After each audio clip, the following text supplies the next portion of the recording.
후보자님은 그 대통령과의 대담 와중에 대통령을 승부사라고 표현한 적 있죠? 정확하게 기억은 안 나는데요. 어느 부분에서 했는지 말씀해 주시면. 두 번이나 승부사라고 표현을 하셨고 그 승부사 기질이 요즘은 잘 안 나온다라는 식으로 표현도 했습니다. 본인이 하신 말씀이에요. 물론 대통령은 어떤 정치적 결단, 국가적 운명이 중요할 때 승부사적인 어떤 기질이 있어야 된다고 생각합니다. 자, 승부사 대통령이 북한 평양 상공에 무인기가 떠서 외무성이 중대 발표를 하고 국가가 상당히 중요한 안보상의 위기에 처했을 때 대부분의 국군 지휘관들이 정유치에서 그런 상황을 대비할 때 골프를 치러 갔다. 그거를 CBS가 취재를 해서 보도를 했는데 경호처는 CBS 담당 기자의 휴대폰을 뺐고 경찰에 이 사건을 조사 이첩을 시켰습니다. 근데 이 사건에 대해서 KBS는 아직까지 보도를 안 하고 있어요. KBS가 추구하는 국민의 알 권리를 지금 전혀 보장하고 있지 못한데 이래서야 되겠습니까? KBS가 보도의 충실성을 지금 잘 이행을 하고 있습니까?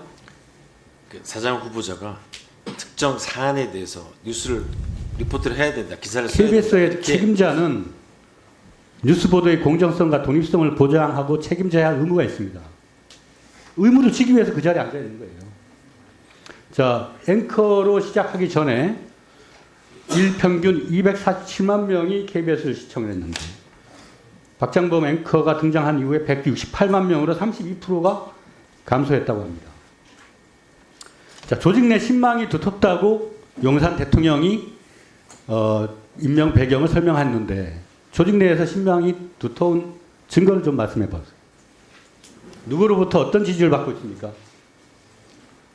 30년간 열심히 일해왔습니다. 예, 열심히 일한 증거가 700명의 기자 동료 중에 500명이 반대 성명을 냅니까? 솔직히 50명이라도 반대를 하면 그 상당히 그 창피한 일 아니에요? 근데 700명 중에 500명이 반대를 하는데 그게 신망이 두텁다고 얘기를 하는 것은 지금 체력이 없는 거 아닙니까? 그 KBS 사장으로서 경영을 하려면 뭐 기자들 사이에서 신망이 있든지 뭐 경영 능력이 있든지 혹은 뭐 승부사적인 기질이 있어가지고 대통령하고 만나서 담판을 질 만한 그런 배짱이 있든지 뭘 가지고 좀 사정을 하시려고 하는 겁니까? 솔직히 좀 임명됐을 때 야 이거 정말 잘해볼 수 있겠다. 배심이 좀 두둑하게 좀 들어오든가요? 아니면 이게 뭔 일인가 이런 생각이 듭니까? 잘하는 모습을 보여드리겠습니다. 아니 의지로 말로는 누가 못하겠습니까? 근데 그 사장의 공모를 준비한 게 언제부터였습니까? 제 생각엔 대략 한 달 전부터 준비한 것 같습니다. 그런데 7대 0의 어떤 스코어로 이사들의 강력한 지지를 받을 거라고 예측을 했습니까? 아니 제가 될 거라고 생각하고 지원하지는 않았고요. 그 의외로 선정이 되신 거네요? 의외라기보다도 이제 30년 동안 KBS에 다녔고. 아니 30년 동안 KBS 그 이상 하신 우리 네. 의원님도 사장 되기 어려웠는데 그러니까 지금 KBS가 지금 창사 이래 가장 최대 위기 아닙니까? 그렇죠. 맞습니다.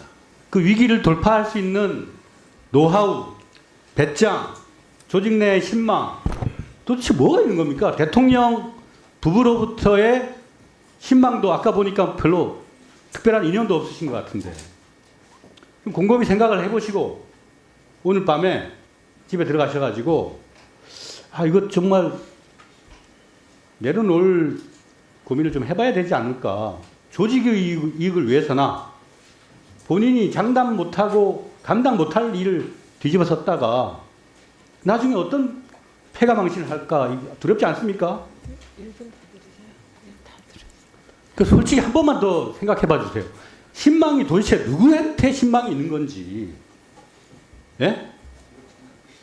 동료 기자들한테도 신망이 없는데 어떻게 누구의 지지를 받아가지고 일을 할 것 같습니까 지금? 1분 더 들으십시오. 그럼 하나 또 확인해 볼게요. 이루어진단 하면서 클로징 멘트라든가 이런 걸 하면서 말이죠. 보도에 있어서의 정확성을 기해야 됨에도 불구하고 이런 표현을 썼습니다. 전임 정권이 북한의 미사일을 미사일이라 부르지 못하고 불상의 발사체라는 말까지 만들어낸 데 비해서 이 정권은 180도 달라진 대북 대응을 했다. 자, 불상의 미사일, 발사체라는 말을 문재인 정부가 만들었습니까? 그 멘트는 이루어진다는 때 한 멘트가 아니라 제가 9시 뉴스 앵커할 때 했던 멘트인데요. 어쨌거나 그 사실 확인에 좀 미흡한 부분이 있었습니다. 그 박근혜 정부 불쌍해- 때 합참이 네 맞습니다. 썼던 용어죠. 네 맞습니다. 그 이렇게 사후에 확인했습니다. 멘트를 한 이유는 뭡니까? 밑에 취재 기자들이 이렇게 보고를 했습니까? 그렇지 않고요. 본인의 짐작이죠. 네 제가 좀 더 철저하게 확인하지 못한 책임이 있습니다. 미사일이라 부르지 못한다라는 코멘트는 국민의힘 어떤 대변인이 한 용어입니다. 정치적 편향성을 보여준 거예요. 이렇게 용산에게 당신네들에게 하나적인 사람이다라는 메시지를 이루어진다는 데 계속 보냈기 때문에 앵커로 발탁되고 또 그다음에 사장까지 된 겁니다. 이 허약한 체력 가지고 어떻게 일을 하겠어요? 예, 박충건 의원님 질의하십시오. 네,